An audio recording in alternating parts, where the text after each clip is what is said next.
আরে এই, তুমি কোথায় এসে কার সামনে কি কথা বলছো বুঝতে পারছো না?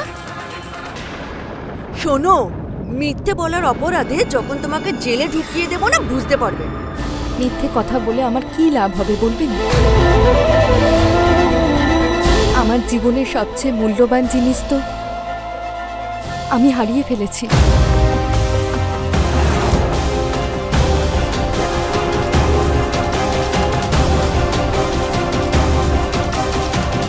একটা মরা মানুষের বিরুদ্ধে বলতে তোমার লজ্জা লাগছে না?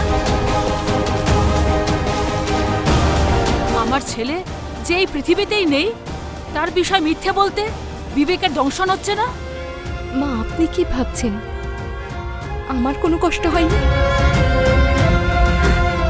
আপনি যেমন আপনার ছেলেকে হারিয়েছেন, আমিও সেই রকম আমার স্বামীকে হারিয়েছি।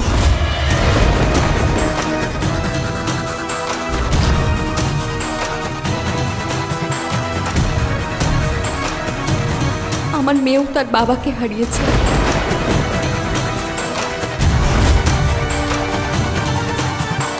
আমি আপনাদের কথা বুঝতে পারছি, কিন্তু দয়া করে আপনারা সবাই আমার সম্পর্ককে মিথ্যে করে দেবেন না।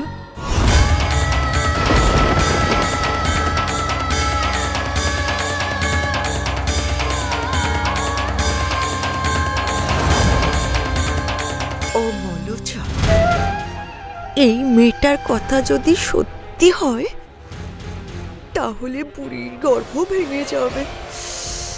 আমার সেটা দেখে আমার মনে খুব শান্তি পাবো। এই, তুমি নিজেকে কি ভেবেছো? যেমন ইচ্ছা আমাদের ঘরের মধ্যে ঢুকে আমার স্বর্গীয় ভাইয়ের স্ত্রী বলবে নিজেকে, আর মেনেও নেব? তোমার কাছে কি প্রমাণ আছে? বিলাস, আমার প্রমাণ দরকার নেই। আমি শুভরাজকে চিনি। সে কখনোই এরকম খারাপ কাজ করতে পারে না, সেই জন্য আমার প্রমাণ দরকার নেই।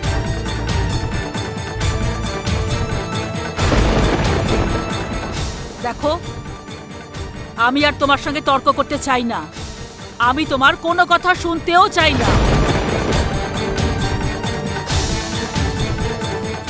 আমার ছেলে আমার গর্ব। আমি ওকে নিয়ে গর্ব করতাম এবং ভবিষ্যতেও করব। তুমি যত তাড়াতাড়ি পারো এই বাড়ির বাইরে বেরিয়ে যাও।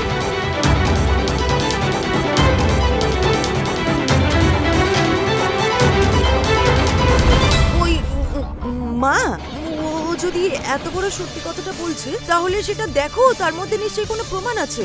আগে তো তার কথাটা শোনো। আমি তো জানি তার কাছে সেরকম কোনো প্রমাণ নেই। আমার দেওরবাবু সেরকম নয়।